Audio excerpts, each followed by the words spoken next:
permanezca el amor fraternal.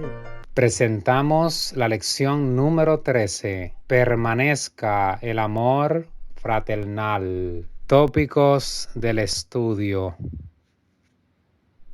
Hebreos 13 presenta la amonestación final del apóstol. Permanezca el amor fraternal. A lo largo de la carta, el amor fraternal implicaba exaltarse los unos a los otros, para que nadie carezca de la gracia de Dios. En el capítulo 13 incorpora diversos elementos: la hospitalidad, visitar y apoyar a los presos y a los que habían sido maltratados, honrar el matrimonio, evitar la codicia, recordar a los dirigentes de la congregación y serles obedientes, y orar por el autor de la carta. Desea que al mostrar su fidelidad a Dios obedezcan, se sometan y respeten a sus dirigentes. Finalmente, Pablo advierte a su audiencia que no siga enseñanzas extrañas, sino que sigan al Maestro de los Maestros, a Cristo. El cristianismo era un movimiento en tránsito que a menudo dependía de la hospitalidad de cristianos y de no cristianos. El mandato "no se olviden de la hospitalidad" probablemente no se refiere simplemente a no pensar en hospedar a alguien, sino a la negligencia deliberada. ¿Cómo se demuestra en la práctica el amor fraternal? Pablo nos da 3 ejemplos prácticos. Siendo hospitalarios, esto implica compartir lo que tenemos con los demás y sufrir con los demás, tal como lo hizo Jesús con nosotros. No solamente con los conocidos, sino incluso con los extraños. Nos recuerda el caso de Abraham y de Lot, que por ser hospitalarios hospedaron ángeles. Acordándonos de los presos y de los maltratados, identificándonos con ellos y ofreciéndoles nuestras oraciones y sobre todo nuestro apoyo físico y emocional. Al brindar apoyo material y emocional a los condenados de la sociedad, nos identificamos con ellos. La pérdida del amor fraternal vino cuando los creyentes comenzaron a buscar defectos en los demás, espaciándose en las equivocaciones y dando lugar a una crítica dura. Perdieron de vista al Salvador y su amor. Llegaron a ser más estrictos en relación con las ceremonias exteriores, más exactos en la teoría que en la práctica de la fe. En su celo por condenar a otros, pasaban por alto sus propios errores. Perdieron el amor fraternal que Cristo les había encomendado. Y lo más triste de todo era que no se daban cuenta de su pérdida. No comprendían que la alegría y el regocijo se retiraban de su vida y que, habiendo excluido el amor de Dios en sus corazones, pronto caminarían en tinieblas. Dios espera que dejemos de lado la crítica o la búsqueda de los defectos en los demás. Sin lugar a dudas, compartimos la misma condición humana. En esencia, el amor implica comportarse con los demás como quisiéramos que se comportaran con nosotros. Pablo advierte a los lectores contra la inmoralidad sexual y la codicia. A decir verdad, los autores del Nuevo Testamento y los filósofos moralistas de la Antigüedad notaron una conexión entre ellos. El amor fraternal se ve amenazado por 2 graves problemas: la inmoralidad y la avaricia, que es idolatría. Las relaciones sexuales fuera del matrimonio rompen la confianza mutua y destruyen las relaciones familiares. Aunque la sociedad admita como buenas muchas de estas relaciones bíblicamente ilícitas, debemos recordar que a los fornicarios y a los adúlteros los juzgará Dios. El llamado de Pablo a honrar el matrimonio implica evitar cualquier cosa que lo denigre. Esto incluía la abstención de violar el voto matrimonial y los divorcios injustificados. La exhortación a mantener la pureza del lecho matrimonial se refiere a evitar la profanación del matrimonio a través de relaciones sexuales fuera del matrimonio.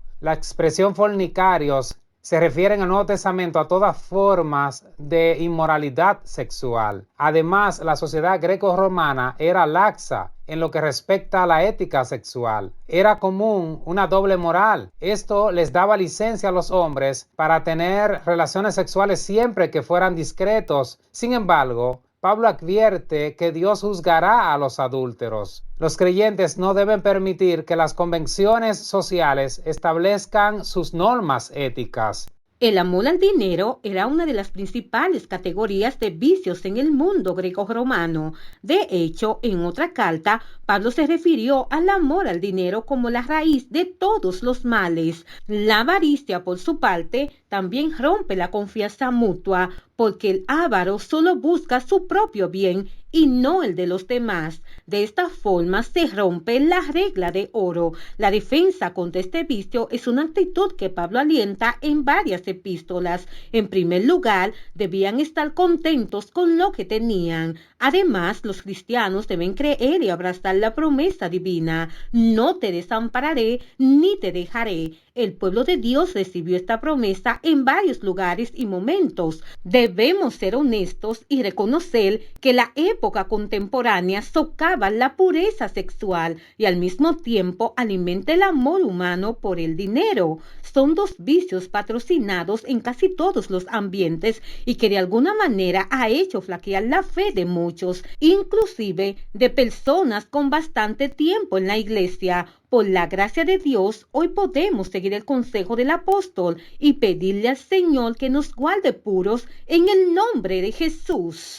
¿Cuál debería ser nuestra relación con nuestros dirigentes? Se nos invita a imitar la conducta de los dirigentes encargados de administrarnos la palabra de Dios y no solo a imitar, sino a obedecer. La combinación del cuidado y la fidelidad de los dirigentes con la emulación y la obediencia de la congregación produce alegría. El llamado a recordar a los dirigentes en Hebreos 13:7 se repite en términos más contundentes al final del capítulo. Se exhorta a los creyentes a obedecer a los líderes porque ellos se preocupan por sus almas. Así que aquí se describe a los dirigentes como pastores que están a cargo del bienestar espiritual de la congregación, su rebaño, y que darán cuenta a Dios por su estado espiritual. Sin duda, la idea también debería aplicarse a todos los líderes de nuestra iglesia, así como a todos los niveles de nuestras iglesias en la actualidad.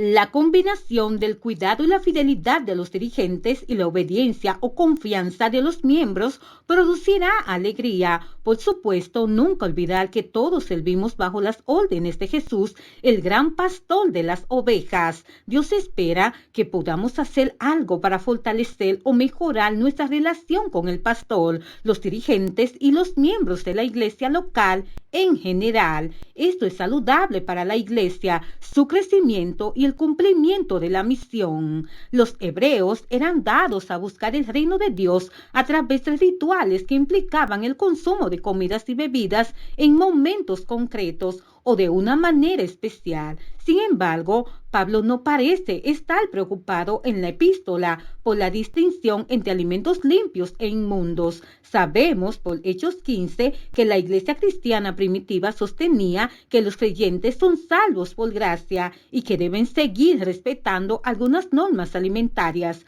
La distinción entre alimentos limpios e inmundos y otras normas bíblicas no son contrarias a la gracia. El contexto sugiere que Pablo no está criticando a la audiencia por abstenerse de ciertos alimentos, sino por participar de ellos con la esperanza de obtener gracia de alguna manera. Probablemente está advirtiendo acerca de la participación de rituales judíos o de comidas litúrgicas que se celebraban con una extensión de los sacrificios de animales en el templo y que se suponía que aportaban méritos espirituales o gracia, lo que llevaba a los hermanos a pensar que podían ganar la salvación a través de estos ritos. Es claro que las comidas y las bebidas no son agentes mediadores de la gracia. Recibimos la gracia solo a través del sacrificio y la mediación sacerdotal de Jesús. En Hebreos, la gracia proviene del trono de Dios. Esta gracia mediada por Cristo es una ancla segura y firme que está sujeta al mismo trono de Dios. Es esta gracia que recibimos mediante el sacrificio de Cristo lo que le brinda estabilidad y seguridad al corazón. Cuando el corazón ha sido afirmado de esta manera, no será llevado por nuevas doctrinas ni se desviará de Dios. ¿Qué significa salir a Jesús fuera del campamento? El lugar fuera de la puerta era el más inmundo de todo el campamento. Allí se quemaban los restos de los animales sacrificados. A los leprosos también se los excluía del campamento y allí se ejecutaban los blasfemos y demás criminales. Estas normas presuponían que la presencia de Dios estaba dentro del campamento. Todo lo que era impuro se echaba fuera porque Dios no estaba dispuesto a ver ninguna cosa inmunda o indecente en él. Jesús sufrió en la cruz fuera de Jerusalén. Esto enfatiza la vergüenza que soportó. Fue condenado oficialmente como alguien que blasfemó el nombre y por lo tanto Israel lo repudió y lo ejecutó fuera de la muralla. Jesús fue echado fuera del campamento como una cosa vergonzosa, inmunda o indecente. Sin embargo, Pablo exhorta a los creyentes a seguir a Jesús fuera de la puerta, soportando la vergüenza que él soportó. Este fue también el camino que siguió Moisés, quien eligió llevar el vituperio de Cristo en lugar de los tesoros de Egipto. No obstante, paradójicamente, Hebreos sugiere que la presencia de Dios ahora está fuera del campamento. El acto de seguir a Jesús fuera del campamento significa no solo llevar su vituperio o vergüenza, sino también salir a su encuentro. Tal como los israelitas buscaban a Jehová, salieron fuera del campamento en el desierto cuando Moisés quitó el tabernáculo de Dios del campamento después del conflicto con el becerro de oro. Pablo anima a los lectores a seguir a Jesús como el autor y consumador de su fe, invitándolos implícitamente también a considerar sus sufrimientos actuales como una disciplina momentánea que producirá fruto apacible de justicia. Consciente de que están dejando atrás una ciudad o un campamento de corruptos en busca de la ciudad venidera, cuyo arquitecto y constructor es Dios. Es la pureza lo que nos queda por delante. Una vida de santidad sin la cual nadie verá al Señor es el plan de Dios para nosotros. Dios te bendiga.